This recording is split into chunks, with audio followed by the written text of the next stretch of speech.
Hello everyone, good morning सबैलाई। म चाहिँ आज फर्स्ट डे यसरी मोबाइल होल्ड गरेर भिडियो बनाउँदैछु किनभने आज म एक्लै कलेज जाँदैछु।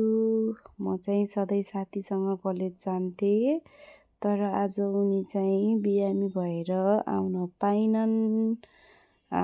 मतलब जान सकिनन्। त्यही भएर म एक्लै अब के गर्दै जाने होला भनेर चाहिँ भिडियो बनाउँदै गइरहेकी छु। यो चाहिँ मेरो फर्स्ट टाइम हो यसरी भिडियो बनाइरहेको।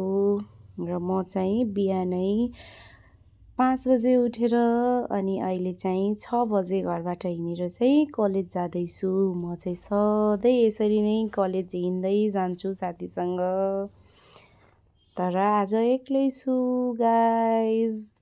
बिहान भए पनि गाडीहरू चाहिँ टन्नै चलिरहेकै हुन्छ उसरी, अनि म चाहिँ एक्लै हिँड्दै गइरहेको छु। चिसो पनि धेरै छ, शीत पनि परिरहेको छ, अनि यसरी म टक टक गर्दै एक्लै हिँड्दै गइरहेको छु। एन्ड मान्छेहरू पनि हिँडिरहेकै हुन्छन् बिहान भए पनि।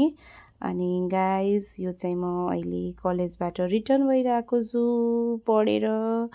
यो चाहिँ 9:30 बजेतिर हो र जाँदा पनि एक्लै भएर चाहिँ म एक्लै आइरहेको छु। यसरी म हिँडिरहेको छु टक टक। अनि मेरो घर चाहिँ नजिकै भएर पनि म हिँड्दै आउँछु, कहिलेकाहीँ मात्रै अटोमा जान्छु गाइज। अब चाहिँ म थोरै समय घर पुग्न लागेँ। कलेजदेखि घर पुग्न चाहिँ मलाई 15-20 मिनट जति लाग्छ र त्यसपछि म घर पुगिसकेपछि लुगा चेन्ज गरिसकेपछि खानासाना खाएर त्यसपछि चाहिँ मैले आफ्नो बेड मिलाएँ। र मलाई सबैभन्दा बढी गाह्रो लाग्ने भनेको चाहिँ यो ब्ल्याङ्केट फोल्ड गर्न, किनभने यो ब्ल्याङ्केट फोल्ड गर्दाखेरि चाहिँ यो फाइबरको ब्ल्याङ्केट भएर चाहिँ अलिकति फोल्ड गर्न गाह्रो हुन्छ क्या, बिग्रिहाल्ने भएकोले यो चाहिँ अलिक गाह्रो लाग्छ। त्यसपछि आफ्नो ओछ्यानहरू मिलाइसकेपछि एकछिन पढ्न बसौँ न त भनेर बसेको, बुक नै निकाल्न बिर्सेछु। त्यसपछि बुक निकालेर फेरि खोलेर हेर्न लागेँ।